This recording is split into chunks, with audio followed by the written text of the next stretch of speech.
fundur settur í borgarstjórn Reykjavíkur þriðjudaginn 9. júní 2026 og við göngum til fyrsta liðar á dagskrá á þessum aukafundi sem boðað hefur verið til í því skyni að taka fyrir tillögu borgarfulltrúa Sjálfstæðisflokksins, Viðreisnar og Framsóknarflokksins breytingu á samþykktum stjórn Reykjavíkurborgar og fundarsköp borgarstjórnar vegna 73. greinar samþykktarinnar. Fyrri umræða þessa samþykkt fór fram á fundi borgarstjórnar 2. júní síðastliðinn þar sem borgarstjórn samþykkti að vísa tillögunni til síðari umræðu sem fer fram í dag. Og áður en forseti opnar mælendaskrá upplýst að borist hefur breytingartillaga borgarfulltrúa Samfylkingarinnar, Vinstrisins og Sósíalistaflokks Íslands sem borgarfulltrúar hafa fengið senda í tölvupósti. Og einnig hefur borist ósk frá borgarfulltrúum Miðflokksins að taka á dagskrá með afbrigðum kosningu í umhverfis- og skipulagsráð en leitað verður afbrigða í lok fundar. En þá vil ég bjóða borgarstjóra að mæta hér í pontu og taka fyrstur til máls. Hildur Björnsdóttir.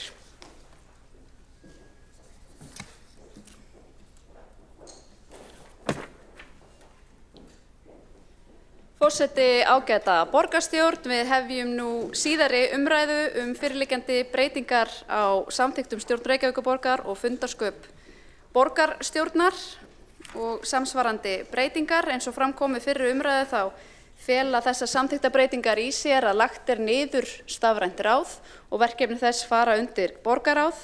Stofnað sérstakt menningarráð sem hefur raunar vakið töluverða lukku í menningarsamfélaginu í Reykjavík og mikil tilhlökkun fyrir þessu nýja ráði og svo jafnframt stofnað sérstakt leikskóla- og daggæsluráð sem þá tekið út úr skóla- og frístundaráði.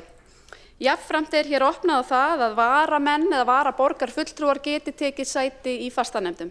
En áður var það svo að einungis aðalborgarfulltrúar og fyrstu varaborgarfulltrúar máttu taka sæti í fastanefndum. Það andlýðræðislegt fyrirkomulag að mínu mati. Þar gerir að verkum að fyrstu varaborgarfulltrúar minni flokka sem hafa minna fylgi á bakvið sig, hafa meiri aðkomu að lýðræðislegri ákvarðanatöku í borgarkerfinu heldur en varafulltrúar til að mynda stærri flokka. Við ætlum auðvitað að nýta það góða fólk sem náði kjöri hér í borgarstjórn, aðalmenn og varamenn til góðra starfa fyrir Reykvíkinga. Á síðasta fundi var þess óskað að framfæri sérstakt kostnaðarmat á þessum breytingatillögum og við tókum vel í það og það liggur nú fyrir. Það liggur líka fyrir að við erum að fara á stað, við samþykktum það á síðasta borgarstjórnarfundi, að fara á stað með sérstakan stýrihóp hagræðingar hér í borgarkerfinu og hluti af þeirri vinnu verður jafnframt að endurskoða launakjör borgarfulltrúa og þann svona strúktúr sem myndast hefur þetta launakerfi. Inn í þessu kostnaðarmati því líka skoðuð sú sviðsmynd að föst laun fyrir fyrstu varaborgarfulltrúa falli niður og að fyrstu varaborgarfulltrúar fái greitt fyrir þá vinnu sem þeir inna af hendi. Það nefndir sem þeir sitja í og svo framvegis. Það var engin ákvörðun verið tekin þetta. Þetta bara sviðsmynd sem við viljum hér greina. Það sem vantar í þetta kostnaðarmat hins vegar og ég hef nýfengið upplýsingar en fyrst rétt að upplýsa, að vegna þess að stafrænt ráð hefur nú verið lagt niður, var hægt að hagræða á þróunar- og nýsköpunarsviði 2 stöðugildi og það sparar borginni 38 milljónir króna á ári. Þannig að það ljóst að þessar breytingar þær standa undir sér og vel rúmlega það.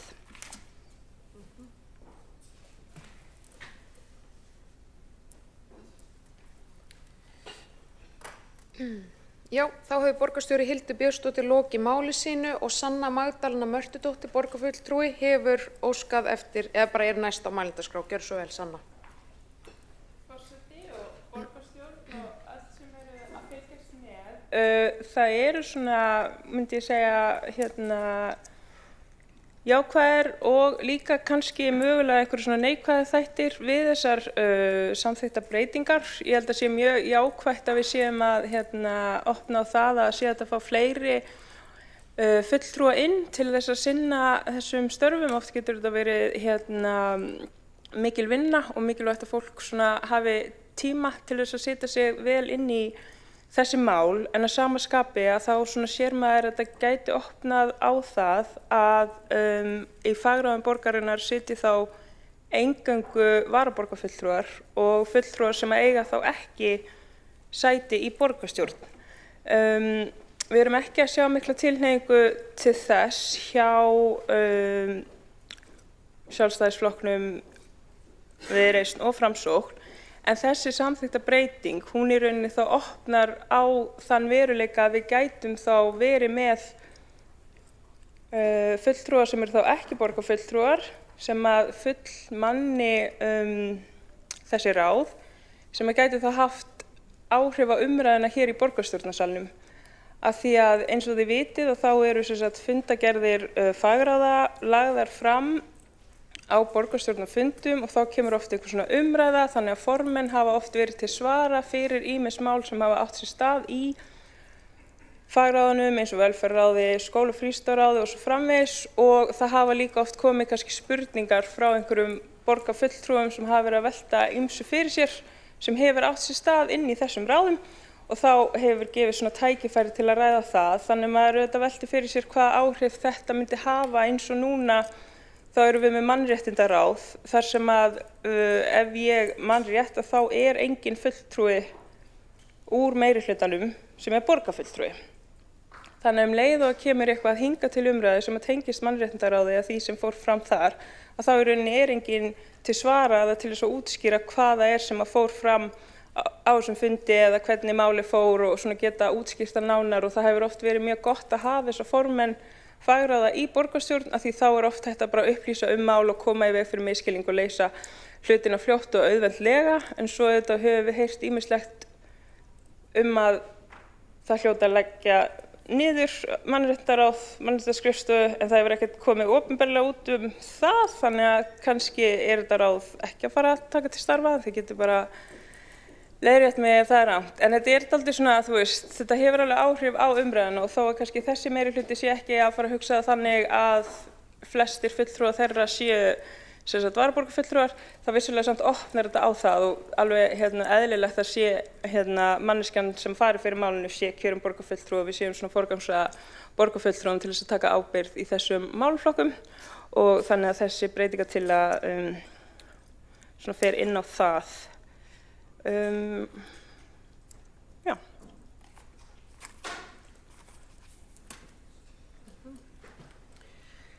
Þá hefur borgarfulltrúi Sanna Magdalena Mörtudóttir lokið sinni ræðu og Einar Þorsteinsson, borgarfulltrúi óskar eftir að veita andsvar, gjörðu svo vel. Forseti ágæta borgarstjórn, ég skil hvert borgarfulltrúin að fara með þessari tillögu en ég held að við hljótum nú öll að sjá það eiginlega alveg útilokað og afar ólíklegt í besta falli að allir formenn ráða séu skipaðir varamönnum í borgarstjórn. Líkurnar af því eru náttúrulega bara engar. Við erum kjörin hérna til þess að sinna þessum störfum þannig að þetta eru alla jafna aðalmenn. Og svo eru náttúrulega hér borgarstjóri og formaður borgarráðs og aðrir til svara ef svo ber undir að fyrsti varamaður eins og í þessu tilfelli sem borgarfulltrúi nefnir séu bara til svara ef að mál koma upp sem að varða ráðið. Þannig að mér finnst þetta svona dálítið langsótt en telur borgarfulltrúi líklegt að formenn ráða verði alla jafna úr röðum fyrstu varamanna eða varamanna.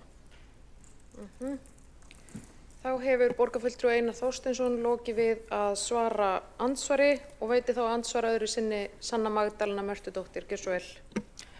Forseti og borgarstjórn, ég var að vekja athygli á því að þetta opnar á það og tók jafnframt fram að það væri svona ekki tilhneiging hjá þessum meirihlutaflokkum til þess að skipa í miklu mæli varaborgarfulltrúa í þessu ráðunefndir en eins og við sjáum í fundagerð síðasta borgarstjórnarfundar þegar það kosning 7 fulltrúi mannréttindaráði að þá þetta af lista DCB, þá þetta allt varaborgarfulltrúar. Þannig að það engin borgarfulltrúi í þessu ráði en kannski það að því þá að leggja ráðið niður og það mun ekki starfa en þú veist, þetta til dæmi það hvernig í rauninni engin af þessu ágæta fólki þarna mun koma til með að sitja fundi borgarstjórnar sem borgarfulltrúar. Borgarfulltrúi Sanna Magdalena hefur lokið við að veita andsvar öðru sinni og svara þá andsvar öðru sinni borgarfulltrúi Einar Þorsteinsson, gjörðu svo vel. Forseti, ég held að það velkist enginn í vafa það að þessi meirihluti hefur í hyggju að endurskoða mannréttinda eða uppbyggingu þessara mála hér í borginni, bæði mannréttindaskrifstofuna og lýðræðislega fyrirkomulag sem að tengist henni. Og það verður bara komið í ljós, það er bara mikilvægt að stíga þau skref eitt í einu og vandlega en við byrjum svona. Þá er andsvörum lokið og við höldum áfram með mælendaskrá. Næstur í pontu er borgarfulltrúi Pétur Marteinsson. Gjörðu svo vel.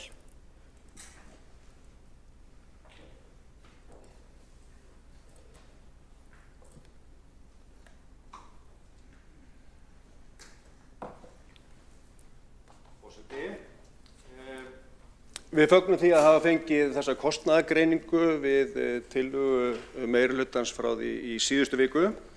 Það var ágætt að fá hana og lesa hana yfir. Það er hins vegar ljóst að með þessum breytingum er kostnaður auki við nefndirnar, þeim er fjölgað. En okkur þótti einkennilegt að sjá að í þessu kostnaðarmati væri til þess að þetta liti betur út að það eru laun fyrsta varaborgarfulltrúa tekin út. Þannig að fyrstu varaborgarfulltrúar, ég veit ekki hvort þau öll gert ykkur grein fyrir því, þau sem eru fyrstu varaborgarfulltrúar, en það er gert ráð fyrir að þau falli út og þá lítur þetta strax betur út. Það er einkennilegt núna í annarri umræðu þetta mál að við séum að skoða málið út frá gögnum, út frá tölum eitthvað sem við höfum ekki tekið til efnislegrar umræðu hér. Það hefur ekki verið tekið til efnislegrar umræðu að það eigi að taka út laun annars eða fyrsta varaborgarfulltrúa. Ég vildi bara benda á þetta og vona að þetta verði ekki svona áfram. Þetta er svona aðeins eins og Sanna kom inn á, borgarfulltrúi Sanna kom inn á áðan að það hefur verið að tala mál. Það er á að leggja niður mannréttindaskrifstofu og þess vegna séu bara varamenn núna inni í því ráði. Það verður betra að gera allt í réttri röð. Takk fyrir. Þá hefur borgarfulltrúi Pétur Marteinsson lokið máli sínu og einn hefur óskað eftir andsvari. Það er Hildur Björnsdóttir, borgarstjóri. Gjörðu svo vel.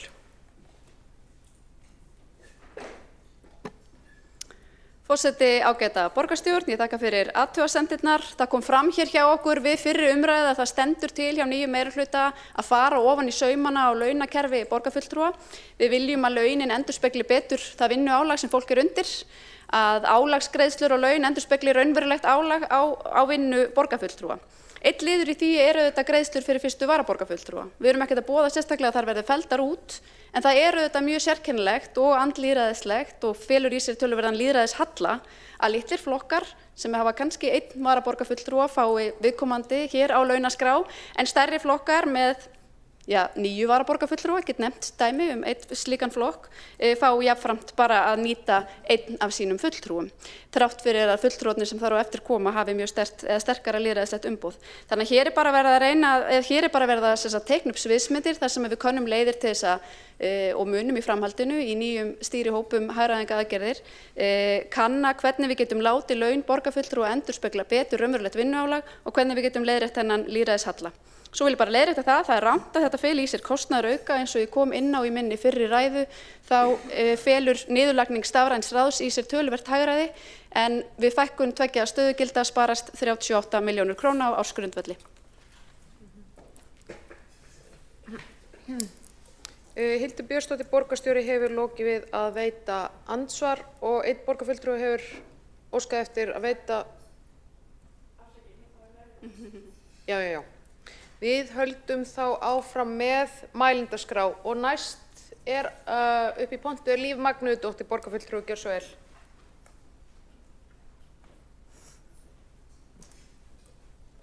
Forseti, ágæta borgarstjórn, ég er rétt að sjá þessa samantekt á kostnaðarmati núna. Hún barst okkur klukkan 8:58, þá var ég komin í húsið mitt að mála glugga, en allt í lagi. Ég mun liggja yfir þessu. Það er kannski tvennt sem ég vil gera athugasemd við hér í dag. Annars vegar hefði mér fundist í lófa lagið að boða forsætisnefnd á fund til þess að ræða þetta. Það er okkar vettvangur til þess að fara yfir þessa hluti og það hefði farið vel á því að forseti hefði boðað slíkan fund, fyrsta fund nýs kjörtímabils, svona aðeins að taka stöðuna. Þá vorum við líka kannski laus við þessar umræður í þessum sal ef að samtalið hefði átt sér stað í forsætisnefnd. Svo langaði mig að varðandi vinnulagið að samþykktirnar og launastrúktúrinn er risastórt mál. Þegar við á sínum tíma 2018 aftengdum laun borgarfulltrúa við þingfararkaupið, það tók þetta tók marga mánuði að vinna nýtt fyrirkomulag. Ég veit ekki, kannski sjá sér þessi meirihluti fyrir sér að vinna þetta hratt, það er bara frábært, en það verður að greiða úr þessu sem fyrst, það er náttúrulega forsætisnefnd sem gerir það, vinna fyrir þar fram. Ég er alveg sammála borgarstjóra með það að launin eigi að endurspegla vinnuframlag. Skil það, það er meira og fleiri verkefni að sitja í meirihluta heldur en að vera í minnihluta og fá þá kannski lítið eða litla ábyrgð. Þetta er bara ólíkt, en mér langar líka að halda því til haga að þetta getur í hinn endan, eins og þetta er sett upp núna og verið að ræða, þetta getur líka aukið kostnað. Við erum auðvitað þá kannski ekki við erum kannski með formenn sem eiga ekki sæti í þessum sal og með breytingu á sveitarstjórnarlögum 2011 þá var sem sagt tekið fyrir það að vera með svokallar handbolta innáskiptingar í þessum sal eða bara í sveitarstjórnum yfir höfuð, heldur það þurfa náttúrulega forföllin að vera lögmæt. Áður en lögin tóku gildi, það voru varamenn bara sem að biðu eftir að stökkva inn og fara síðan aftur út og svoleiðis. Og það var svona hugsað til þess að gefa einmitt þeim rými neðar á lista til þess að koma inn og hafa aðkoma að borgarstjórn. Það eru hins vegar kjörnir fulltrúar sem að eiga sæti 23 samtals. Þannig að við ættum alveg að geta rekið Reykjavíkurborg með þessum fulltrúum og sem málsvara þá fyrir þau verkefni og þá vinnu sem á sér stað í fagráðunum inn í þessum sal. En það sem að þetta er í rauninni verið að opna á er að þú ferð lengra niður listan og þá týnist dálítið ansvarið eða sem sagt ábyrgðin. Þannig að þú ert kannski með eitthvað sem ekki á rödd hér inn í þessum sal til þess að fylgja málum eftir. Og þá eru náttúrulega auka kostnaðargreiðslur fyrir hann til þess að koma og það er eitthvað sem að rýmir þá til fyrir viðkomandi aðila þá væntanlega í meirihlutanum. Og fyrir litla flokka, af því að litlir flokkar eiga líka rödd í þessum sal og eru alveg jafnsetti hvað lýðræði varðar og stóri flokkar og það er ekki þannig að stóri flokkar eiga bara að gleypa allt og ráða öllu, af því að þetta er einhvers konar samtal og við erum einhvers konar þverskurður af Reykjavíkurborg. Að þá er það líka meira álag fyrir litla flokka sem að þá þurfa að reiða sig á sína varamenn og þá helst sinn fyrsta varaborgarfulltrúa vegna þess að ef þú ætlar að setja það inn í allt og öll þau verkefni sem þú færð í fangið sem borgarfulltrúi að það tekur það bara tíma og þess vegna þurfa að reiða okkur á fyrsta varaborgarfulltrúan okkar til þess að geta sinnt þessu að mynduleik og ekki bara nei, heyrðu, ég kemst ekki frá úr vinnunni og hvað maður að gera, fara niður listan þannig til leikur og segja, já, heyrðu, ég get skroppið frá. Það er líka kostnaðarfólkin í því. Þannig að það sem ég myndi vilja gera er að halda mjög vel utanum það að vera annars vegar með fyrsta varaborgarfulltrúa sem er hálfgerð þeytipíka og hleypur í allt og veit allt og setur sér inn í allt versus það að hafa bara einhvern neðar á listanum sem að fær þessar einskiptisgreiðslur. Þetta myndi ég vilja halda mjög vel utanum þegar við förum og ræðum þetta og jafnvel erum að fara að breyta samþykktum. Svo langar mig að spyrja borgarstjóra, því að borgarstjóra sagði hér í ræðu sinni varðandi stafræna ráðið að með niðurlagningu stafræns ráðs að þá er verið að spara 38 milljón krónur á ársgrundvelli. Og þá langar mig að vita, eru þetta þá í formi uppsagna af því að það eru 2 starfsmenn inn á þjónustu- og nýsköpunarsviði sem hafa bara verið að sinna stafræna ráðinu eða í hverju er þessi sparnaður. Ég veit að borgarstjóri talaði að þetta væri launakostnaður, þannig að ég vil spyrja kom til uppsagna. Svo hlakka ég bara til að taka þessu samþykktu borgarstjórnar, endurskoða launastrúktúrinn, hann þarf að vera sanngjarn en við skulum ekki gleyma litlu flokkunum. Borgarfulltrúi Líf Magnúðardóttir hefur lokið við sína ræðu og einn borgarstjóri hefur óskað eftir að veita andsvar. Gjörðu svo vel, Hildur Björnsdóttir. Forseti, ágæta borgarstjórn, það er sjálfsagt að bregðast við spurningu borgarfulltrúa Lífar Magnúðardóttur varðandi stafræna ráðið. Mér bárust þær upplýsingar þegar við formlega lögðum frá samþykktarbreytingar sem gerðu það verkum að stafrænt ráð yrði lagt niður. Þá bárust mér upplýsingar frá sviðsstjóra að við þessa breytingu féllu niður 2 stöðugildi á þróunar- og nýsköpunarsviði. Sviðsstjóra var falið að útfæra þetta, vildi svo til að það var verið að leita að 2 starfsmönnum á sviðið í önnur laus stöðugildi sem höfðu losnað út frá starfsmannaveltu og þessi starfsmenn verða færðir þangað. En stöðugildi á sviðinu þeim fækkar 2 heilt yfir og hagræði af því 38 milljónir króna samkvæmt upplýsingum frá fjármála- og ástýringarsviði. Já, borgarstjóri hefur lokið við að veita andsvar og svara þá andsvari borgarfulltrúi Líf Magnúðardóttir.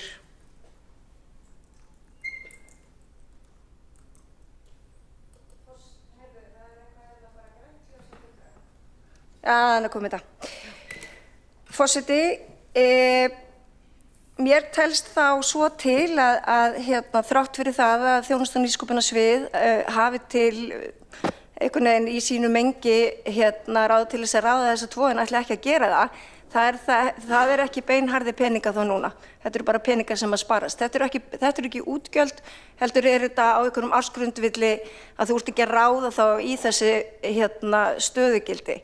Þannig að ég myndi gjarnan vilja ef að við erum í rauninni að fara í hagræðingu og einhvers konar sparnað að þá þarf það að vera í hendi til þess að geta sparast. Þannig að þetta eru ekki peningar sem hafa komið til. Ég velti því þá líka fyrir mig hvort að ramminn og þá sú vinna sem að fer að stað núna varðandi úthlutun ramma, hvort að það þá eru 38 milljónir sem verða skortnar niður á rammanum. Eða bara svona, þegar stórt er spurt. Já, borgarfulltrúi Líf Magnúðardóttir hefur lokið við að veita andsvar öðru sinni og svara þá andsvari borgarstjóri Hildur Björnsdóttir. Forseti, ágæta borgarstjórn, við þessa breytingu þá fækkar stöðugildum á þróunar- og nýsköpunarsviði 2. Við það skapast hagræði í rekstri sviðsins sem nemur 38 milljónum króna á ári hverju og mun hafa áhrif á fjárhagsáætlun næsta árs, sannarlega. Þá eru andsvörum lokið og við höldum áfram með mælendaskrá. Næstur í pontu er Skúli Helgason, borgarfulltrúi. Gjörðu svo vel.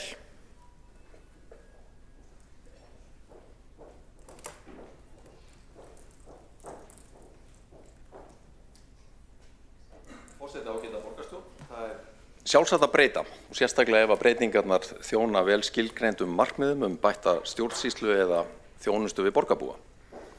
Breytingum fylgir hins vegar álag á stjórnsýsluna sem að erfitt er að meta til fjár og kostnaður sem á að vera auðvelt að meta til fjár. Við í Samfylkingunni lögðum til á síðasta borgarstjórnarfundi fyrir viku síðan að unnið í kostnaðarmat á tillögunni stjórnkerfisbreytingar og reiknuðum með að fá það með góðum fyrirvara fyrir þennan fund. Það stóðst reyndar ekki, kostnaðarmati var sent út fyrir 3 tímum síðan og það sem að kannski merkilegast er að það er fullt af alls kyns forsendum og vangaveltum sem að koma ekkert fram í tillögunni sjálfri. Forsendum sem hafa ekki verið lagðar fram í borgarstjórn og því hvergi verið samþykktar. Það er auðvitað furðulegt og vekur fleiri spurningar en það svarar. En ég vil líka og aðalega koma hér upp til þess að velta vöngum yfir því hvers vegna við erum að fara í þessar breytingar. Í þessari tillögu stjórnkerfisbreytingu sem við erum að fjalla og felur í sér skipan 3 nýrra ráða og niðurlagningu 1 er engin rökstyðningur fyrir því hvers vegna verið er að breyta. Það er ekki stakt orð það hvorki tillögunni né greinargerðinni með henni. Það finnst mér vera merkilegt og aðfinnsluvert og eina sem við höfum úr að móða eru í rauninni getgátur, kenningar eða tilgátur. Ég ætla að nefna hér 3, þær kunna að vera mun fleiri, mögulega tilgátur orsakirnar. Fyrsta tilgátan er fræðilega sú að það sé einfaldlega ekki ástæða til þess að rökstyðja þessar breytingar því þær séu svo augljóslega frábærar að þurfi ekkit að hafa það fleiri orð. Það liggi einfaldlega í augum uppi að þær muni leiða til mun betri stjórnsýslu í borginni, framfara og almennar gleði. Það er gaman ef sagt væri, en ég reyndar finn ekki alveg innblásturinn fyrir þessari tilgátu eða hugljómun, en kannski kemur það síðar. Tilgáta 2 gæti þá verið svona. Meirihluti 9 fullur af metnaði til þess að blása til sóknar í viðkomandi málaflokkum, til dæmis menningarmálum, með auknum fjárframlögum eða skýrum nýjum aðgerðum sem munu leiða til umbóta og framfara. Ég tek hérna menninguna sem dæmi, bæði því ég hef mikinn áhuga á þeim málaflokki en líka með vísan í orð borgarstjóra hér í fyrri umræðunni fyrir viku af hverju væri verið að stofna sérstakt menningaráð. Nú hefur meirihlutin ekki sýnt mikið á spilin þar en við sjáum þó á nýjum verkefnalista sem að birtur var fyrir viku síðan að það er ákveðnar vísbendingar hvert skal haldið. Í þeim verkefnalista er ekki mikið að finna menningamál, ég held að það séu 3 aðgerðir af 190 sem að tengjast menningu. Ágætar fyrir sinn hatt, vil ég segja, svo það komið skýrt fram, en að mínum mati kallar enginn þeirra á það að menningar- og íþróttaráð sem er tiltölulega nýstofnað formlega verði klofið í tvennt með tilheyrandi kostnaðarauka, tvöföldun funda, annarri aukavinnu og sannarlega meira álagi fyrir nýstofna menningar- og íþróttasvið sem að var forresten sett á fót fyrir örfáum misserum síðan, rúmum 3 árum. Það svið fór í gegnum mikið breytingaferli fyrir þessum stuttatíma síðan þegar menningar- og ferðamálasvið og íþrótta- og tómstundarsvið voru sameinuð í eitt, einmitt til þess að spara fjármuni og nýta betur samlegð í rekstri sviðana. Sameina menningar- og íþróttaráð tók síðan til starfa fyrir rúmu ári síðan í janúar 2025. Núna er árið 2026 og sem sagt rúmu ári síðar er allt stokkað upp á ný án nokkurs rökstuðnings og maður hlýtur að spyrja sig hvers vegna er það gert. Ekkert í verkefnalistanum styður við þá aðgerð. Þar er ekkert róttækt sem knýr á það að ný sameina ráð verði aðskilið á ný. Nú síðan er fræðilega hægt að hugsa sér tilgátu 3 orsakir þessar skipulagsbreytinga og ef að fyrir tilgáturnar 2 eigi ekki við. Og ég verð að játa að sú tilgáta hefur oftar heyrst síðustu daga eða síðustu vikuna, en hún er einfallega svo að ástæðan fyrir þessum stjórnkerfisbreytingum sé svo vandræðaleg að það sé í raun og veru ekki hægt að segja frá henni opinberlega. Samkvæmt þessari kenningu er tilgangur stjórnkerfisbreytingana einfallega sá að finna borgarfulltrúi meirihlutans nægilega marga valdastóla sem formenn fagráða. Ég er sammála því, þessi tilgáta þolir varla dagsljósið og er eiginlega ekki prenthæf. Og er það kannski ástæða þess að það er engin ástæða prentuð í gögnin sem að við höfum með tillögunni? Spyr sá sem ekki veit. Forseti, ágæta borgarstjórn. Það er sjálfsagt og eðlilegt að nýr meirihluti í borgarstjórn vilji gera breytingar á stjórnkerfi borgarinnar. Það er eins og sérkennilegt að ráðast í breytingar án nokkurra greiningar eða yfirlýsts tilgangs. Hvaða markmiðum eiga þessar breytingar að þjóna? Hvernig eiga þær að bæta stjórnsýslu borgarinnar, rekstur málaflokkanna, þjónustu við borgarbúa, efla menningu eða lífsgæði íbúanna? Þar skilar meirihlutin auðu og í því ljósi er erfitt að styðja þennan leiðangur með öðru en góðum óskum. Þær koma sannarlega frá mér og kannski tilvitnun í vinsalan sumarsmell. Vonandi skemmtið ykkur vel. Já, borgarfulltrúi Skúli Helgason hefur lokið máli sínu og borgarstjóri Hildur Björnsdóttir hefur óskað eftir því að veita andsvar gjörðu svo vel.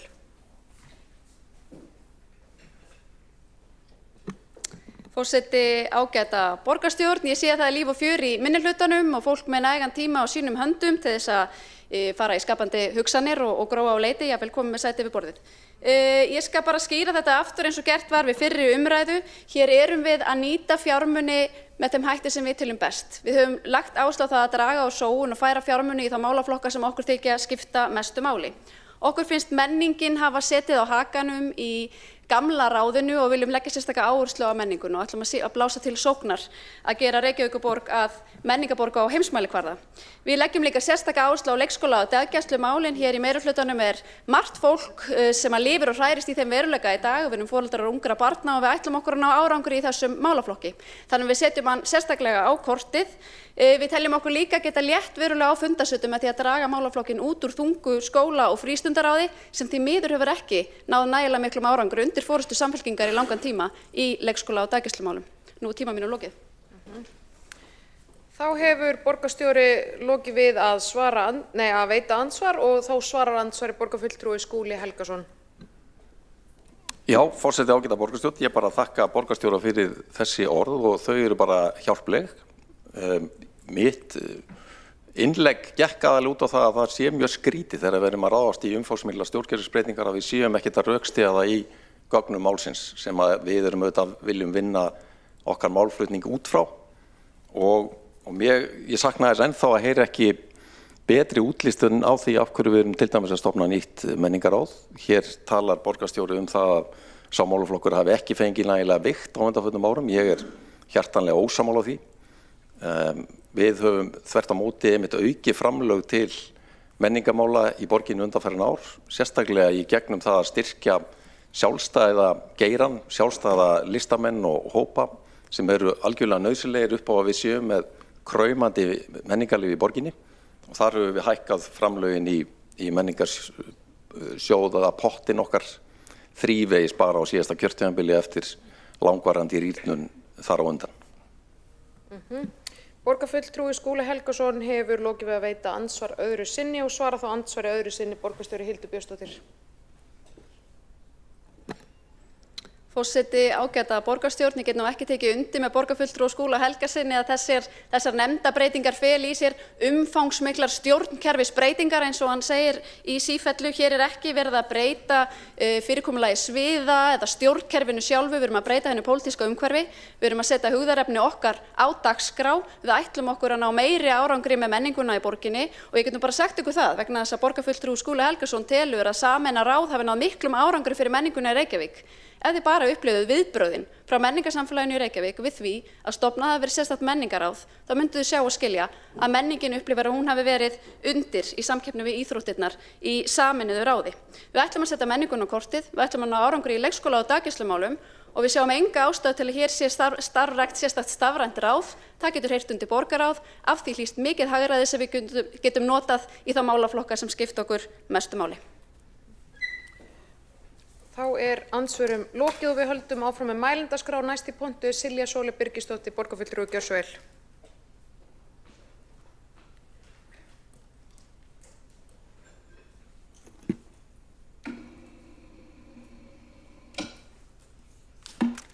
Kæri forseti, ágæta borgarstjórn, það eru nokkrir hlutir sem ég langar að ávarpa. Fyrst varðandi breytingatillöguna að formenn fagráðanna skulu koma úr hópi aðalmanna. Ég veit að það bara raunin núna í mannréttindaráði, en fyrst það verið að hafa, fyrir að vera að gera þessa breytingu á samþykktinni, af hverju ekki að skjóta inn þessum varnagla? Þið eruð að opna á möguleikann að það eru bara varaborgarfulltrúar sem eru formenn, af hverju ekki að tryggja að formenn ráðanna séu aðalmenn? Líka umfram þetta kjörtímabil að hafa þetta bara með í samþykktinni, þess vegna leggjum við þetta til. Síðan langaði mig líka að ávarpa nokkra hluti varðandi við fengum með þetta kostnaðarmat mjög seint og ég hef verið að reyna að lesa þetta almennilega fyrst svona kostnaðarmat sem ég les. En það kemur fram að langmesta hagræðingin kemur við það að leggja niður laun fyrstu varaborgarfulltrúa og þeir að fá varaborgarfulltrúa að taka við sæti í fastanefndum í staðinn. Þar kemur fram að það verið að taka 11 sæti í fastanefndum, en þegar ég taldi hversu margir varaborgarfulltrúar í hversu mörgum sætum í þessum ráðum sem við vorum að skipa, þá voru þeir 34. Það má leiðrétta mig ef ég hef lesið þetta eitthvað vitlaust, en mér finnst eitthvað smá bjagað við þessa tölu. Síðan vil ég líka bara benda á, og kannski bara til að hafa til umhugsunar, hver ásýndin af því að vera að hleypa svona mörgum varaborgarfulltrúum inn. Við erum með 5 ráð þar sem meiri hluti fulltrúana eru varaborgarfulltrúar. Við erum með mannréttindaráðið sem alfarið skipað varaborgarfulltrúum fyrir utan borgarfulltrúa Steinunni Gyðu og Guðjónsdóttur. Við erum með íþrótta- og útivistarráð, skólafrístundaráð, velferðarráð, menningarráð. Ég vil líka taka það fram að skólafrístundaráð og velferðarráð eru ein umfangsmestu sviðin okkar og meiri hlutin varaborgarfulltrúar. Á sama tíma eru 7 borgarfulltrúar sem sitja aðeins í einu ráði, á meðan sem varaborgarfulltrúar sitja í 2 eða 3. Þetta bara eitthvað til að hugsa þetta hvernig þeir röða á listan, en ég held að þetta muni aðeins veikja traust til borgarfulltrúa. Við erum andlitið, við erum nöfnin sem að borgarbúar þekkja, við eigum að vera málsvarar fyrir það sem gerist í ráðunum. Takk.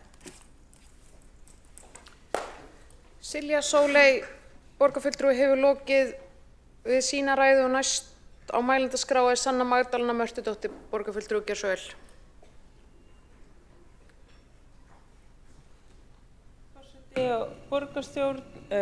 Borgarstjóri Hildur Björnsdóttir fór yfir það áðan þetta hagræði vegna niðurlagningu stafræns ráðs og áhrif á stöðugildi. Ég bara náði því ekki alveg hvað nákvæmlega var átt við. Það er þarna 2 stöðugildi en að það var óska eftir starfskröftum annars staðar, þannig að þau færast á milli. Það er bara fínt ef við getum fengið þetta alveg skýrt fram. Ég áttaði mig ekki alveg á því hvað felst í þessu hagræði, en samt einhvern veginn var verið að óska eftir störfum til að þau geti farið annað. Og svo svona velti ég fyrir mér, í verkefnalista Sjálfstæðisflokksins, Framsóknar og Viðreisnar, að þá stendur með leyfi forseta: við ætlum að þrýsta á lagabreytingu svo fækki með borgarfulltrúum úr 23 í 15. Tilvitnun lýkur. Ég er svona velti fyrir mér hvort að þetta einhvern veginn tengist þessum áherslupunkti í verkefnalistanum, hvort það sé einhvern veginn verið að leitast við að sýna fram á að það sé hægt að manna þetta með færri kjörnum borgarfulltrúum. Ég er svona velti þessu fyrir mér hvort að þetta tengist því eitthvað og spyr því bara hreint út það hvort það sé einhverja tengingar þarna á milli. En einmitt hagræðið og síðan fjöldi borgarfulltrúa. Takk. Já, borgarfulltrúi Sanna Magdalena hefur lokið við máli sínu og borgarstjóri hefur óskað eftir andsvari. Hildur Björnsdóttir, gjörðu svo vel. Forseti, ágæta borgarstjórn, það er sjálfsagt að skýra betur hvað felst í hagræðingu inn á þróunar- og nýsköpunarsviði. Áður voru 2 stöðugildi sem að sinntu stafrænu ráði. Það er hægt að leggja þau niður. Það eru önnur 2 stöðugildi laus inn á sviði, sem þarf að ráða í sökum starfsmannaveltu. Fólk hefur hætt störfum. Í stað þess að ráða inn nýtt fólk, þá flytjast þessir einstaklingar til. Stöðugildin 2 sem áður voru kringum stafrænt ráð eru laus og lögðu niður og af því skapast hagræði. Varðandi fækkun borgarfulltrúa þá er það sannarlega að stefna þessa meirihluta að skora á þingið og ríkisstjórnina að breyta sveitarstjórnarlögum til að heimila okkur fækkun borgarfulltrúa. Þetta tengist því ekki og slík breyting myndi almennt taka gildi á nýju kjörtímabili þar á eftir. Borgarstjóri Hildur Björnsdóttir hefur lokið við að veita andsvar. Viltu koma aftur? Já. Og Sanna Magdalena, borgarfulltrúi, svarar nú andsvari. Já, forseti og borgarstjórn, ég velti fyrir mig bara hvort þetta taki þá gildi strax. Ég er aðeins að hugsa bara með fjárhagsrammann sem við erum með vegna ársins 2026, að því þetta er þá væntanlega, ég er aðeins að hugsa jafnframt og ég er að tala. Það sem ég á að segja er að reyna að segja skýrt, en þetta er í rauninni að því það var þá óskað eftir, eða það var verið að óska eftir starfsfólki í stöðugildi þar sem störfin voru auglýst og svo erum við með ákveðna heimild í fjárhagsramma, þannig að henni verið breytt til þess, nei, hún verið... Já, ok. Borgarstjóri ætlar að veita andsvar öðru sinni. Gjörðu svo vel, Hildur Björnsdóttir.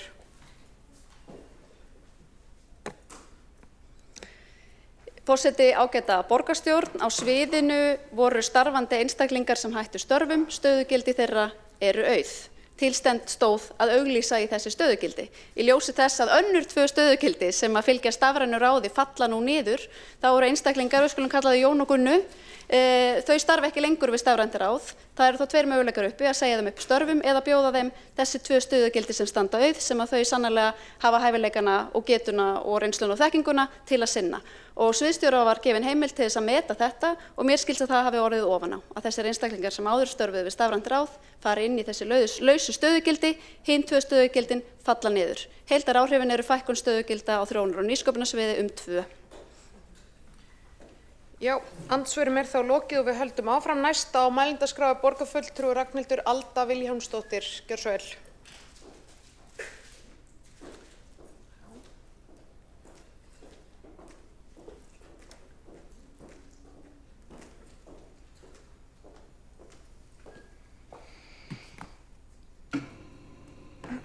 Ágæti forseti og borgarstjórn, ég hef svo gaman að því að hlusta á ræður minnihlutans. Fyrsta lagi var alltaf að ræða borgarfulltrúan Skúla alveg frábær. Skúla, hvers son er hann aftur? Þór Helgason, hún var frábær, hún var ógeðslega fyndin. En það sem ég er svo gaman af er allt íhaldið sem maður heyrir í þessum ræðum. Rosa mikið íhald, að halda í hlutina eins og þeir voru þegar við réðum. Höldum þeim eins. Og ég bara kann að meta gott íhald, en mér finnst það vera orðið svolítið afturhald, svona afturhaldsblær á þessu hjá okkur frekar en íhald, en ég styð alltaf gott íhald. Þannig að maður þarf að senda þekkja munin. En staðreyndin er svo að við í raun og veru skuldum þessum minnihluta bara engar greiningar, skuldum þeim ekki neinar greiningar. Þetta eru breytingar sem við ræddum í símann við okkar kjósendur þegar við hringdum mörg þúsund símtöl, 10.000 símtala, það voru að ræða þessa hluti við kjósendur og kjósendur voru bara mjög hrifnir af þessu. Svo hrifnir af þessu að við náðum 9 borgarfulltrúum, svo hrifnir af þessu að Viðreisn stóð sig gífurlega vel og svo hrifnir af þessu að Framsókn tók bara góðan sprett þarna í lokavikunni. Þannig að ég ætla bara að segja það að kjósendur hafa talað, það er ekki afturhald í þeim, þeir eru bara mjög hrifnir af þessum breytingum og við erum bara hér til þess að vinna fyrir fólkið í borginni, kjósendur. Ég er svo ánægð með þetta endilega hendið ansvar. En auðvitað eins og ég sagði hérna fyrir viku, mér finnst það sérlega komískt að borgarfulltrúarnir hérna í minnihlutanum sé að gagnrýna fjölgun ráða, sko. En á sama tíma finnst það mjög mikilvægt að fjölga fólkinu í ráðunum sem að, og við samþykktum það vegna þess að við erum að reyna að vera liðleg. Nákvæmlega eins og við samþykktum það að gera fjárhagslega greiningu á þessu því það var bara góð hugmynd. Þannig að ég bara segi þetta fellur sjálft sig, hvað viljið þið? Viljið þið færri nefndir og þó ekki fólkið í ráðin og nefndirnar? Eða viljið þið fleiri nefndir og fleira fólk? Ég átta mig alveg á því hvað er verið að kalla eftir. Kannski bara kalla eftir að hafa hlutina eins og þeir voru. Kannski. En við ætlum ekki að gera það. Við erum að breyta til og við vorum kosin til þess. Og bara höfum það að hreinu, það er ekki verið að skipta upp sviðunum, þetta er ekki umfangsmiklar stjórnkerfisbreytingar, það er verið að setja sérstaka áherslu á þessi málefni vegna þess að leikskólamálin voru í algjörum ólestri og menningin var bara eins konar afgangsstærð fyrir síðasta meirihluta og það var bara mikil ákall eftir því að taka þessi ráði sundur frá starfsfólki menningarinnar og fólkinu sem starfar í menningunni í borginni. Og bara fyrir utan svona sérlega vini síðasta meirihluta sem er mjög fínt fólk, þá var líka bara óánægja með það hvernig öldrunarráð bara bútaði sundur af síðasta meirihluta og við ætlum að setja öldrunarmálin á oddinn. En af því að fólk hefur hérna miklar áhyggjur af þessu með varaborgarfulltrúar skuli hérna sitja í nefndum og kannski verði formenn nefnda, hræðilegt. Afsakið, greiði hvers á Þorvaldur Davíð að gjalda hérna, ég veit það ekki. En allavega, þá er svolítið áhugavert að skoða þetta vegna þess að fram til 2018 þegar að borgarfulltrúum var fjölgað, voru hér mikið til varaborgarfulltrúar í nefndum. Þannig að í sögulegu ljósi hefur það verið venjan. Og síðustu 8 ár raun og veru eru sko undantekningin.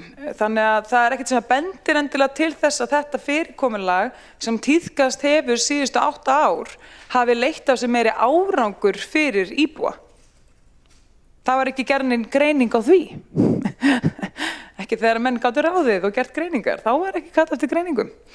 En það mætti eins og alveg færa rök fyrir því gagnstæða að það hafi nefnilega ekki borið sérlega góðan árangur fyrir íbúa. Og nákvæmlega eins og lengst af var menningarnefndin aðskilin íþróttamálunum og ef við ætlum að taka þetta bara í sögulegu ljósi þá bara voru meiri framfarir í menningarmálum í Reykjavík á þeim tíman hafa verið síðustu 8 ár. Þannig að ég bara segi hér sko eins og ég nú gefin fyrir, í mér býr mikið íhald en ekki afturhald. Og ég bara bið ykkur kæru borgarfulltrúar minnihlutans að láta af afturhaldi, allt í lagi að vera íhald, en við skulum alveg vera opið fyrir breytingum og hætta þessu væli. Takk. Já, borgarfulltrúi Ragnhildur Alda hefur lokið við sína ræðu og 2 hafa óskað eftir að koma í andsvar. Það er fyrst borgarfulltrúi Líf Magnúsdóttir, gjörðu svo vel. Forseti, heyrðu, já, mér finnst nú þessi sperringu vera óþarfi. Ég held að við eigum að halda okkur við málefni hérna í þessum sal og vera málefnaleg. Hér er minnihlutinn að koma á framfæri sjónarmiðum sínum varðandi þessar breytingar. Ég held og tel að borgarfulltrúar hér séu bara mjög opni fyrir alls konar samtali og eru kannski bent á það að það hefði átt að taka þetta upp í forsætisnefnd svona, af því að við erum borgarstjórn og lýðræðislega kjörin. og öll eigum við eitthvert erindi. Þannig að við skulum varast eitthvað svona skítkast. Sló borgarstjóri tóninn og sagði að hún sæi fyrir sér að það væri meira samstarf borgarfulltrúa á milli. Þetta væri ekki svona klift og skorið minnihluti meirihluti. Og mér finnst að Ragnhildur Alda Vilhjálmsdóttir borgarfulltrúi eigi að taka það til sín. Ég held að við ættum að forðast allan valdhroka í þessum sal, vinna þetta dálítið saman og svo langar mig bara að gefa borgarfulltrúnum heilræði. Það er sterk bein til að þola góða daga. Já, þá hefur Líf Magnúsdóttir borgarfulltrúi lokið við að veita andsvar og svara þá andsvari borgarfulltrúi Ragnhildur Alda. Gjörðu svo vel. Já, ágæti forseti. Sko, ég bara hjó eftir því að mælendaskránni að hér voru margar ræður frá borgarfulltrúi minnihlutans og mér langaði bara ekki að skilja mitt eftir. Þannig að ég ákvað að fara upp enda kosin til þess. Hitti það að ég hef líka tekið eftir í hversin sem ég gagnrýni eitthvað í ræðu minnihlutans að þá er það bara leiðindi kallað. Og það var svo fyndið líka vegna þess að það var ein ræða en það sem að vera að væna borgarstjóra og borgarfulltrúa meirihlutans bara allskyns bara ómaklega hluti og það mátti bara ekki svara því. Þú veist, ég meina, það var svolítið sakaleg, mér fannst þetta frábær ræða hjá hún Skúla Þóri Helgasyni en hún var frábæra því að það var smá biti í henni og ýmsar væningar skulum við segja. En allavega, það verður nú að vera þannig að mann megi svara því sem manni þykir vera kannski svaravert í öðrum ræðum frá borgarfulltrúum minnihlutans og ég bara veit ekki hvert við værum komin ef að maður ætti bara steinalda kjafti og segja ekki neitt, maður bara brosa hér í þessum sal. Já, borgarfulltrúi Ragnhildur Alda hefur lokið við að svara andsvari og veiti þó andsvar öðru sinni borgarfulltrúi Líf Magnúsdóttir. Forseti, já, nú ég auðvitað bara borgarfulltrúa að bregðast við ræðu Ragnhildar Öldu Vilhjálmsdóttir borgarfulltrúa og ég upplifði ákveðin hæðnistón í henni og mig langaði bara að benda þetta kemur frá góðum stað, að benda borgarfulltrúnum á kannski að skrúa aðeins niður í hæðnistóninum og hlusta á röksemdafærslur borgarfulltrúa hér í þessum sal. Og svo var líka annað sem að ég myndi gjarnan vilja bregðast við úr ræðu borgarfulltrúans og það hvernig metum maður framfarir í menningarmálum og ber saman við stöðuna núna. Mér leikur forvitni á að vita það. Já, borgarfulltrúi Líf Magnúsdóttir hefur lokið við að veita andsvar öðru sinni og svara þá andsvar öðru sinni borgarfulltrúi Ragnhildur Alda.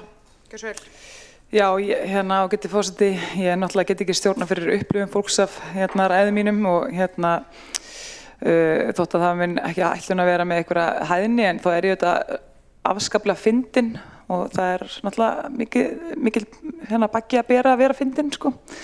Hitt hins vegar það að kannski mætti bara einmitt gera góða greiningu á því að hversu mikið var gert fyrir menningamálin fyrir tíma þessara breytingar þegar varamenn sátu í menningarráði og það var bara sér ráð, við getum alveg gert það. Ég held að það sé bara ágætis hugmynd sko, en ég bara mæli með því að minnihlutinn komi með slíka tilhug. Já, borgarfulltrúin hefur þá lokið við að veita að svara andsvar öðru sinni og það næsta andsvar, það Silja Sóley Birgisdóttir, borgarfulltrúi Gjörðu svo vel. Já, mér langar bara að orpa nokkuð hluti sem að borgarfulltrúi Ragnhildur Alda sagði upp í pontu. Fyrsta lagi, ég vil bara hvetja þig að gæta alhæfingar. Ég hef ekki gagnrýnt fjölgun ráða og ég hef þvert á móti fagnað því. Ég hef gagnrýnt fjölda varaborgarfulltrúa sem í ráðunum og það bara fyrir eitthvað til að hugsa. Þeir eru með fullt af fólki og stór hlutfall þeirra eru varaborgarfulltrúar og þetta var bara eitthvað til að hugsa og síðan á líka bara eftir að fá svör varðandi raunverulegan kostnað við að fá varaborgarfulltrúa í fastanefndir. Þetta eru ekki 11 sæti, þetta er ekki svona 11 varaborgarfulltrúar sem að taka sæti, þannig það má endilega svara því. Minnihlutinn hefur spurt margar mjög góða spurningar, sérstaklega hvað varðar kostnað og varðandi fyrirkomulag og ábyrgð og það eðlilegt að minnihlutinn tekur meira til máls varðandi tillögur meirihlutans af því að meirihlutinn búinn að funda tillögur meirihlutans og síðan komum við á borðinu. Þannig það mjög eðlilegt að við tölum meira. Þegar minnihlutinn kemur tillögur, þá munum þið tala meira. Takk. Borgarfulltrúi Silja Sóley Birgisdóttir hefur lokið við að veita andsvar og svara þá andsvari borgarfulltrúi Ragnhildur Alda. Gjörðu svo vel. Já, ágæti forseti, það alveg rétt að ég hef tekið eftir því að þessi ágæti fulltrúi sósíalista hér til fyrirmyndar að mörgu leyti og ég þarf alveg að nefna það oftar í ræðum að ég sé ekki beina hlutum til hennar. Hitt hins vegar, og þið ættu nú öll að taka það til ykkar, þið hinn, Nei, ok, en málið sko, þetta þannig að fólk gerir mér ýmsar ræður og mínar ræður verða misgóðar, ég og stundum verða alveg frábærar og stundum finnst ykkur það alls ekkert góðar og ég get ekki stjórna fyrir upplifun ykkar að mínum ræðum, það bara því miður ekki hægt. Hitt eins og það komið vissulega fram margar góða spurningar og það ekkert sem segir hér að þær hafi ekki átt að koma fram og ekki nefndi ég það heldur og ég bara ánægð að fá þær. Ég hins var kannski aðalega að svara einni góðri ræðu að mínum mati, þannig að þetta ekki allt sem ég segi á við heldur alla fulltrúa minnihlutans. En það samt alveg áhugavert svona sálfræðilega að segja að það hafi verið upplifun fólks. Hitt eins og það að ég hlýt að mega tala líka þótt að þið talið meira, það ekki? Já, borgarfulltrúi Ragnhildur Alda hefur lokið við að svara andsvari og veiti þá andsvara öðru sinni borgarfulltrúi Silja Sóley. Gjörðu svo vel. Forseti ágæta borgarstjórn, ég var ekki að segja að þú ætti ekki að taka til máls, mér finnst mjög eðlilegt að meirihlutinn taki líka til máls varðandi sína tillögur, en ég var bara að taka undir það sem einmitt ágæti borgarfulltrúi Líf Magnúsdóttir sagði varðandi tón og hvernig orðræðan beinist gegn minnihlutanum og þrátt fyrir að þú hafi verið ætlað að benda á bara litla hluti, þá talar það í heildarmynd og það verður þá ásýndin varðandi bara allan minnihlutan í heild sinni hjá öllum ræðunum og þess vegna var þér bent á að halda því til haga. Já, borgarfulltrúi Silja Sóley hefur lokið við að veita andsvara öðru sinni og svara þá andsvara öðru sinni borgarfulltrúi Ragnhildur Alda. Já, ágæti forseti. Þetta reyndar alveg frábært fyrir mig. Ég að fá rosalega góða endurgjöf af upplifun fólks í minnihlutunum af ræðunum minni og ég ekki á móti því að fá slíka endurgjöf. Mér finnst það frábært. Það má líka stundum ræða bara efnislu hlutina sem komu fram í ræðunni, frekar en tónin, hver var ávarpaður, hver var ekki ávarpaður.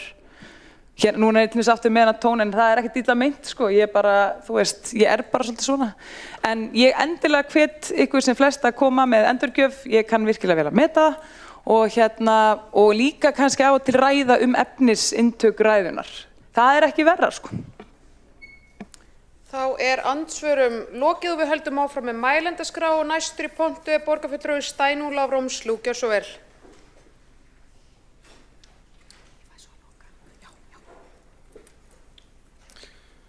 Forseti, borgarstjórn. Við fengum í morgun skjal með fullt af tölum og ég starffræðingur að mennt og fagna því að fá töluleg gögn til að skoða. Ég bara gaman að því og vil þakka fjármála- og áhættustýringarsviði fyrir þeirra framlag með kostnaðarmati. En við eigum það til að treysta tölum of mikið. Það nefnilega stundum snúið að átta sig á kostnaði og sparnað út frá mismunandi forsendum og sviðsmyndum. Og við sjáum í kostnaðarmatinu að það gert ráð fyrir rúmlega 9 milljón króna hagræði í því að varaborgarfulltrúar taki sæti í fastanefndum í stað þess að borgarfulltrúar geri það. En forseti, hér gert ráð fyrir að engin borgarfulltrúi fái svokallað þriggjanemnda álag fyrir að vera í 3 eða fleiri fastanefndum. En þar sem við kusum einmitt í þessi ráð fyrir viku síðan, þá liggur fyrir að það eru 5 borgar- og varaborgarfulltrúar sem eru einmitt í 3 eða fleiri fastanefndum. Mínir útreikningar sýna fram að sparnaðurinn verði tæplega 6 milljóna á ári og það munar þá 3 milljónir þannig á milli. Og hugsanlega meiri hlutin að boða enn eina breytinguna byggð á forsendum sem hvergi hafa verið ræddar að afnema þetta álag í heild sinni. En það kemur ekki fram í gögnunum eins og aðrir borgarfulltrúar hafa bent á. Og forseti, þetta verður verra. Því þessari samþykkt eru engir varnaglar á því hvernig á að skipa í ráð og nefndi. Við sjáum að það eru fagráð sem eru skipið núna á meiri hluta varaborgarfulltrúa og ef þetta verður tekið til hins ýtrasta, þar sem borgarfulltrúar taki einungis sæti í einni fastanefnd eða 2 í flokki 2 og varaborgarfulltrúar taki öll hin sætin í staðinn, þá sjáum við fram á mögulegan 150 milljón króna kostnað. 150 milljónir, forseti. Og ég ekki að segja að þetta muni fara alveg á versta veg, en ég hræddur að meiri hlutinn hafi ekki hugsað mál sitt til enda og því raunverulegur kostnaður einhvers staðar á milli þessara talna. Og ég endurtek frá 9 milljón króna sparnaði í 150 milljón króna kostnaði. Og þegar að þetta tekið saman með þeirri staðreind að mesta hagræðingin sem kemur fram í kostnaðarmatinu ekki hluti af tillögunni sem við erum að ræða hérna í dag, þá verður niðurstaðan bara óreiða. Og forseti, þessar breytingar eru vanhugsaðar og það þarf að endurskoða þær með öll gögnin á borðinu. Takk.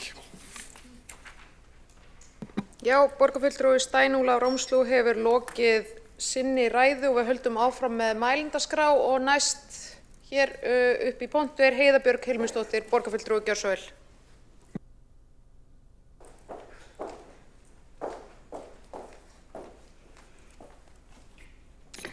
Já, forseti, ágæta borgarstjórn. Ég ætlaði nú aðalega að koma hér upp og segja það að það er eðlilegt að í upphafi kjörtímabils sé skipan ráða og nefnda endurskoðuð og í rauninni held ég að við mættum gera það oftar á mörgu leyti. Við eigum alltaf að vera að endurskoða hvernig við ætlum að nýta þennan lýðræðislega vettvang sem borgarstjórn til þess að ná fram breytingum, til þess að ná fram tækifærum fyrir borgarfulltrúa til þess að láta til sín taka í þeim málefnum sem á þeim brenna og þau geta verið mismunandi og gegnum tíðina hefur borgarstjórn margoft breytt sínum samþykktum. Hins vegar tek ég undir að það hefði verið mjög, með borgarfulltrúa Lífu Magnúsdóttur, það hefði verið mjög gott ef þessi umræða hefði átt sér stað kannski frekar í forsætisnefnd, þar sem að ég efast að það séu margir þarna úti sem eru að hlusta á þessar umræður okkar nefndaskipan, kannski ekki alveg svona upphafi kjörtímabilinu sem að margir sáu fyrir sér, en engar síður þá bara gott að við eigum hér hreinskipti samtal þetta. Og mér langaði að þakka fyrir að þessa kostnaðargreiningu sem fengum í morgun, sem mikilvægt að átta sig svolítið á rammanum hvað áhrif þetta hefur. Lýðræðið auðvitað kostar, það væri auðvitað mjög ódýrt að hafa enga borgarstjórn og enga borgarfulltrúa og engin ráð og enga nefndir. Það sem betur fyrir enginn að leggja það til. Við erum bara að reyna að finna leið, ef ég skil fulltrúa meirihlutans rétt, til þess að láta þetta ekki kosta meira og ég held að það hljóta að vera hægt að finna út úr því. Hins vegar kannski ætti það ekki að vera okkar markmið. Að mörgu leyti þurfum við að vera óhræddari við að endurskoða hvernig við vinnum. Ég held að í upphafi nýs kjörtímabils bara mjög hollt að hugsa hvernig tölum við saman, hvaða orð notum við og hvaða tón notum við og ætlum við að vera hérna í einni borgarstjórn og allir eru að hjálpast að og virkilega að reyna að hlusta á sjónarmið annarra og móta góðar stefnur. Eða ætlum við að setja ykkur í svona hægri og vinstri hluta eða meiri eða minni hluta eða þessir eru vinir og hinn eru óvinir. Mér langar bara að hvetja ykkur öll til þess að einhvern veginn reyna að detta ekki ofan í það. Vegna þess að það er miklu skemmtilegra og miklu árangursríkara að vera í borgarstjórn ef við náum að tala saman, hlusta á sjónarmið annarra sem hafa kannski allt aðra reynslu, allt aðra þekkingu og koma oft bara þá, ef þú leyfir þér að hlusta, kannski bara með bestu hugmyndirnar og betri hugmyndir heldur en að þér hafi nokkuð tímann dottið í hug. Þannig ég mig langar að hvetja okkur til þess og ráðið sem að við Ragnhildur Alda Vilhjálmsdóttir, borgarfulltrúi, sátum nú í það sem að við leyfum okkur að hlusta og afgreiddum mestallt í sameiningu með öllum atkvæðum langbesta ráðið, vegna þess að þá fékk fólk líka að ákveða og Sanna Magdalena Mörtudóttir hérna þetta líka og margir fleiri borgarfulltrúar sem eru ekki lengur með okkur. Þannig nú smá ábyrgð á okkur hérna sem erum líka búin að vera áður að kannski koma aðeins inn með opnum hug og ég þakka bara fyrir þessar breytingar, þessar kostnaðargreiningar á þessum breytingum. Ég tek alveg undir, ég skil ekki alveg markmiðið en ég gerir ráð fyrir að því sem eru meirihluta hafi legið yfir því. Mér langar líka bara þegar maður að gera svona, þá kannski þurfum við að meta árangur þess. Við þurfum kannski að hugsa hvernig ætlum við að meta árangurinn á þessum breytingum Og svo líka annað sem að maður hefur hugsað og kannski kemur aðeins í framhald af því ræðinu sem ég hélt hérna síðast, að stundum finnst mér að borgarstjórn haldi okkur borgarfulltrúum uppteknum í að móta stefnur og svo kannski árangurinn af þeirri stefnumótun, árangurinn af því sem við erum að gera. Ég held að væri gaman ef við gætum einhvern veginn í sameiningu reynt að finna betri leiðir til þess að meta og mæla árangurinn af okkar vinnu. Því það mikilvægt fyrir borgarbúa og maður finnur það þegar maður kemur úr kosningabaráttu, það mikilvægt fyrir borgarbúa að finna virkilega að það skiptir máli að þeir kjósa. Að þeir kjósa einhvern og þeir finna að það skiptir máli. Og það kannski eitthvað sem er líka annað svona verkefni sem ég hefði gaman að takast á við á þessu kjörtímabili. Að við einhvern veginn svona sýnum að svo vinna sem hér fer fram, sem bara mjög merkileg og mikilvæg, að hún virkilega skili einhverju og breyti. Og við séum tilbúin til þess að hlusta og veita aðhald bæði öðrum pólitísku kjörnum fulltrúum en ekki síður þetta eftirlit með framkvæmdinni sem við eigum að hafa. Þannig að ég hef engar sérstaka skoðanir á því nákvæmlega hvernig þið hafið ákveðið að skipa í þessar nefndir. Ég heyri að þið ætli ekki að gera það þannig að þetta kosti meira og ég heyri að þið eru búin að hugsa þetta. Það væri gaman að vera aðeins meira inn í því en ég skil vel og ég vona bara okkur gangi vel að láta þetta virka vel og að við sýnum hvort öðru virðingu og verðum svolítið til fyrirmyndar hérna í borgarstjórn af því að við höfum tækifæri til þess og það er bara svo miklu skemmtilegur árangursríkara okkur tekst það. Já, borgarfulltrúi Heiða Björg hefur lokið máli sínu og næst á mælendaskrá er Líf Magneiðudóttir, borgarfulltrúi gjörðu svo vel.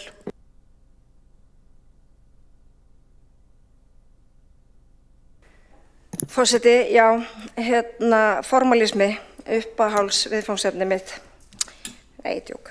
Heyriði, ég er nú aðeins búin að glugga í þessar tölur sem við fengum sendar í morgun klukkan 8:59. Þakka fyrir þær, mjög gagnlegt. Þetta auðvitað, nú er ég að endurtaka sjálfa mig og ég ætla bara að leyfa mér að endurtaka sjálfa mig. Þið oddvitar hafið endurtekið ykkur mjög mikið í þessari kosningabaráttu í öllum sjónvarpsviðræðum, þannig að þetta er eðli stjórnmálanna að endurtaka sig. Mér finnst þetta að vera viðfangsefni forsætisnefndar og þetta er bara ákveðin töflufundur sem að verður að taka í forsætisnefnd. Af því að ég skil það að Sjálfstæðisflokkurinn vilji minnka báknið og ná þá einhverju samlegð og sparnaði og ég meina, nú er ég vinstrisinnu kona, ég kann samt alveg að fara með fé. Það er ekkert þannig að maður sé vinstrisinnuður og kunni ekki að fara með fjármuni almennings, svo ég segi það. En hérna er samt staðan svo að það er margt fálmkennt. Hérna eru við að leggja niður eitt ráð, stafræna ráðið, og fækka þá formanni þar og þá þeim aukagreiðslum. En hins vegar í hinn endan er verið að búa til 3 ný ráð. Það er öldungaráð og það er leikskóla- og daggæsluráðið. Og í rauninni er verið að taka, við skulum bara segja að það sé verið að búa til menningaráð eða það er verið að búta þetta allt niður. Þannig að það er verið að búa þá til í kerfinu 3 ráð með 3 formönnum. Og það er mínus 2 ráð með þá 2 formönnum. Þannig að það er ekki verið að draga saman, það er verið að auka. Svo er það varðandi mannréttindaráð, því við kusum hérna mannréttindaráð og hér hefur það verið boðað að leggja niður mannréttindaskrifstofu og jú, það er bara eitthvað pólitísk stefnumörkun. Ég er bara ósammála því vegna þess að það er minnsta skrifstofa borgarkerfisins, svo ég nefni það. Það er í rauninni þau fagmál eða það sem að löggjafinn segir að sveitarstjórnir eiga að gera, það er allt inn á þessari skrifstofu og nú er búið að boða það að setja samráðsnefnd fatlaðs fólks inn á umhverfis- og skipulagssvið. Það þarf auðvitað ykkur að sinna þessum verkefnum, svo ég haldi því líka til haga. Við erum auðvitað með jafnréttismálin, lögum samkvæmt, við eigum að sinna því, sveitarstjórnir eiga að sinna því. Við erum hérna með samráð við eldra fólk, að lögbundið. Og öllum þessum verkefnum á mannréttindaskrifstofu að sinna. Og þegar við tókum hérna á köldum vetradegi við stjórn borgarinnar, hérna þessi 5 flokkar, þá vorum við alveg að velta þessu fyrir okkur hvernig við getum náð einhverju samlegð af þessum lögbundnum verkefnum en líka spara penning. Og þá hérna settum við þessa málaflokka undir mannréttindaráð. Þetta auðvitað samtal, þetta auðvitað svona lýðræðisráðið okkar.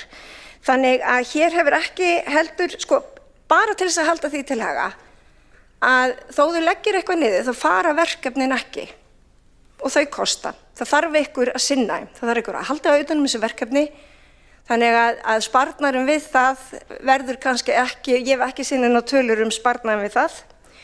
Þannig að það má líka alveg hugsa í þessari vinnu, hver samlegðin, sko, og þá ég ekki að hugsa eitthvað launastrúktúr eða launakostnað eða eitthvað sem að leggst ofan á launin okkar. Það auðvitað þessi málaflokkar og þau verkefni sem eiga að gagnast borgarbúum og árangurinn af þeim. Og ég tek undir með Heiðu Björgu Hilmisdóttur borgarfulltrúa að við þurfum kannski einhverja mælikvarða.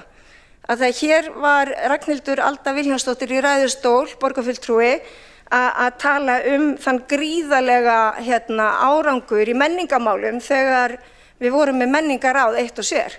Ég hef aldrei séð neitt það. En það auðvitað gott að við séum með einhverja samantekt á þeim verkefnum, þannig að við getum öll verið að tala það saman. Það sama og hver ávinningur vegna þess að við erum hérna fyrir borgarbúa. Þannig að ég myndi gjarnan vilja fá skýrari svör varðandi jafnréttismálin, hvert fara þau, ofbeldisvarnamálin.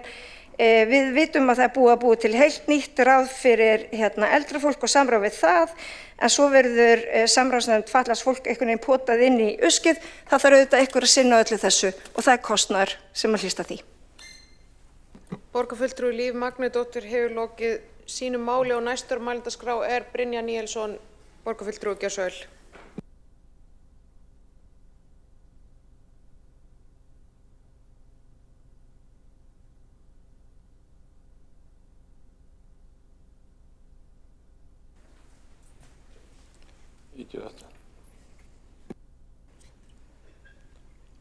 Forseti, borgarstjóri og borgarfulltrúar.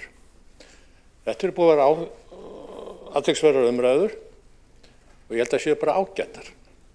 Líka hjá minnihlutunum, bara fínar. Og það á að ræða þessi mál. Þau skipta máli, við erum að fara með almannafé, það skiptir allt miklu máli. Og ég mun ekki hæðast að neinum, enda ekki þekktur fyrir það. Og ég tek bara undir ýmislegt sem hefur verið sagt minnihlutunum. Þetta allt eðlileg áhyggjuefni.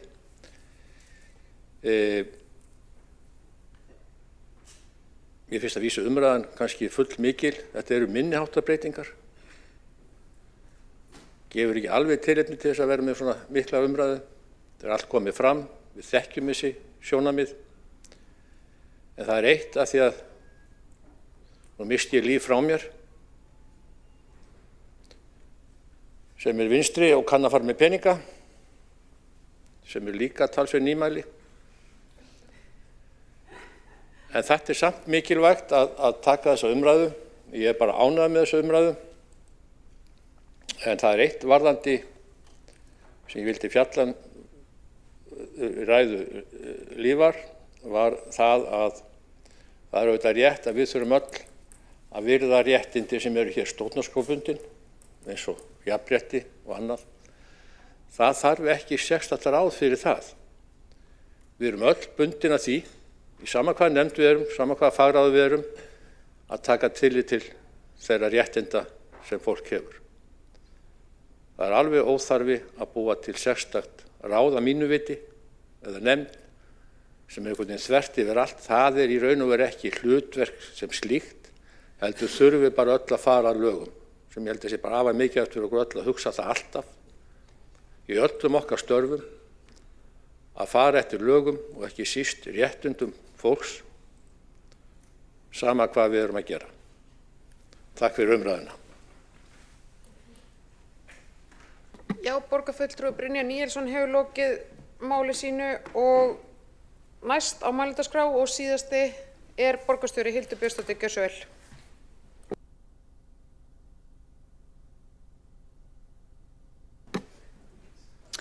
Forseti, ágæta borgarstjórn, ég þakka góða umræðu hér í dag sem var oftast bara mjög málefnaleg og mörg góð og mikilvæg sjónarmið sem komu fram. Sérstaklega er ég ánægð með kostnaðarvitund félaga minna í Samfylkingunni. Lengi er von á einum og seint koma sumir og allt það, en ég fagna þessu og ég vona auðvitað að þessi kostnaðarvitund muni ráða ríkjum hér í þessum borgarstjórnarsal á þessu kjörtímabili þvert á meirihluta og minnihluta.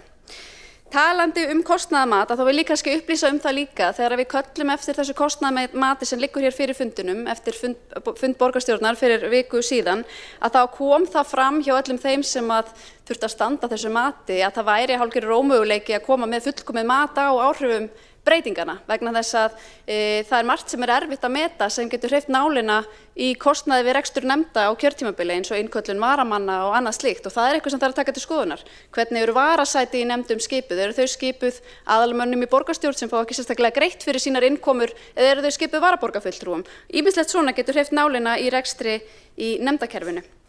Það var nú líka svolítið skemmtilegt að sjá vinkonur mínar, borgarfulltrúana Líf Magnúðardóttur og Heiðbjörgu Hilmisdóttur sem báðar voru með málefnalega innlegg benda á að þessar breytingar hefðu átt að fara fyrir forsætisnefnd vegna þess að hér var myndaður meirihluti fyrir 1,5 ári síðan þar sem þessar ágætu vinkonur mínar tóku við sem borgarstjóri og formaður borgarráðs, gerðu umfangsmiklar breytingar á nefndakerfi borgarinnar sem fóru ekki fyrir forsætisnefnd. Við ætlum okkur eins og fram hefur komið að rýna launakjör borgarfulltrúa. Við ætlum bara að gera það með sanngjörnum og málefnalegum hætti í samstarfi þvert á meirihluta og minnihluta. Þetta verður rýnt í tíðum hagræðingarhóp þar sem minnihlutinn mun eiga sæti við borðið og sömuleiðis fer vinnan auðvitað fram í forsætisnefnd þar sem minnihlutinn á líka sæti við borðið. Og svo hefur hér verið talað að við eigum að vera duglegri í að meta árangurinn af því sem við erum að gera. Og það er bara músík í mín eyru. Og okkar hér í meirihlutanum og vonandi allra hér í salnum, að við séum duglegri þegar við tökum ákvarðanir og gerum breytingar að vinna því að meta árangurinn. Og stundum kemur kannski í ljós að þær breytingar sem við innleiddum skiluðu ekki árangri og þá þarf að hafa kjarkinn til að draga þær tilbaka. Við erum klári í allt svona. En hér hefur verið ítrekað spurt tilganginn fyrir þessum breytingum, heildarmyndin sem við munum sjá þegar allar breytingar hafa komist í gegn og það eru fleiri breytingar í farvatninu. Það eru auðvitað að setja hérna ákveðin pólitísk mál á kortið. Við ætlum okkur að ná fram hagræði í rekstri nefnda og bara góðu samstarfi og góðri samvinnu og meiri og betri skilvirkni. Já, þá hefur borgarstjóri Hildur Björnsdóttir lokið við sína ræðu og fleiri hafa ekki hvatt sér hljóðs og umræðan er því lokið. Við göngum til atkvæðagreiðslu og byrjum á að greiða atkvæði breytingartillögu. Já. Kemur hún? Heiða.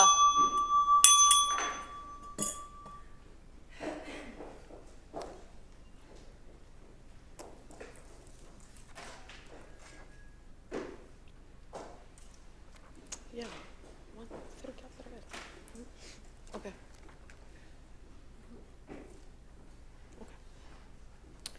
Já, við göngum til atkvæðagreiðslu og byrjum á því að greiða atkvæði breytingartillögu borgarfulltrúa Samfylkingarinnar, Vinstrisins og Sósíalistaflokks Íslands sem hljómar svo: lagt er til að formenn þeirra ráða sem talin eru upp í B-lið skuli koma úr hópi aðalmanna í borgarstjórn og þeir sem samþykkja breytingartillöguna vinsamlegast gefið merki.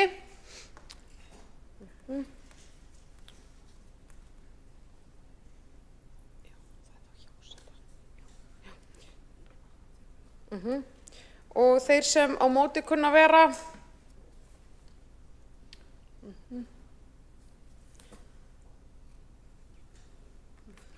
Já, breytingartillagan er felld. Það er sem sagt með 12 atkvæðum. 8 samþykktu, það var Vinstrið, Sósíalistaflokkurinn og Samfylkingin og Miðflokkur situr hjá. Og við greiðum þá atkvæði upphaflegu tillöguna. Og þeir sem samþykkja tillöguna vinsamlegast gefið merki.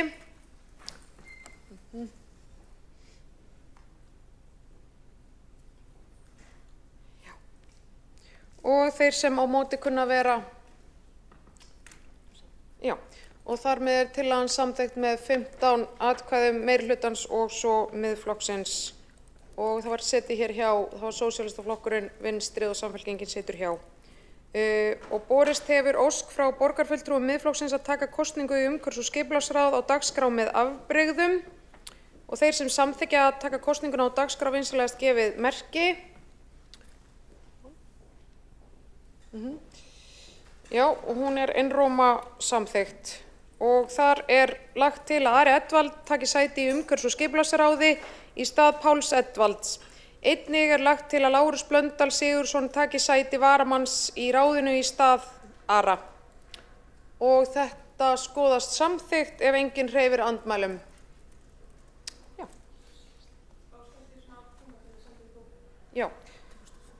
Já, forseti tekur örstutt fundarhlé fyrir bókanir.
Á ég að lesa bókun?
Gott fólk, við ætlum að klára bókanir til að geta klára þennan fína fund. Það eru bókanir sem á eftir að lesa og ég ætla að biðja Sönnu Magdalenu að lesa sína bókun fyrir hönd vinstrisins. Gjör svo vel.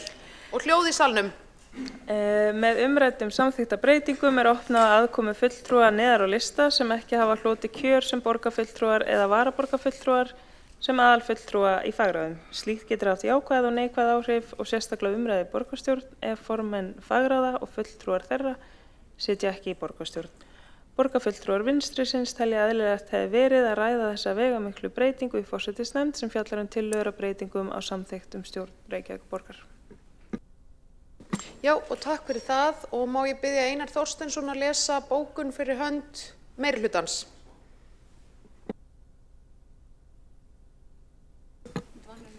Forseti ljúft og skylt.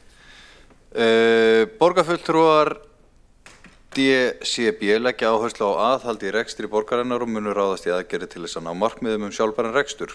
Meiri hlutin ræðst í breytingar á ráðum borgarinnar til þess að setja skýran fókus á þau málefni sem borgarbúar kalla eftir. Meiri hlutin bendir á að við niðurlagningu stafrænsráðs sparast 2 stöðugildi sem jafngildir tæplega 40 milljóna króna sparnaði. Já, takk fyrir það. Eru fleiri bókanir sem ekki hafa heyrst eða sést? Nei. Þá ætla ég að slíta fundi. Klukkan 13:26. Já, áður en við slítum fundi, þá var hér ein jómfrúarræða í dag og það var Brynjar Níelsson. Við færum þér bara mikið þakklæti og flott, takk fyrir góða ræðu. Já, þetta eru þau viðbrögð sem við bjuggumst við.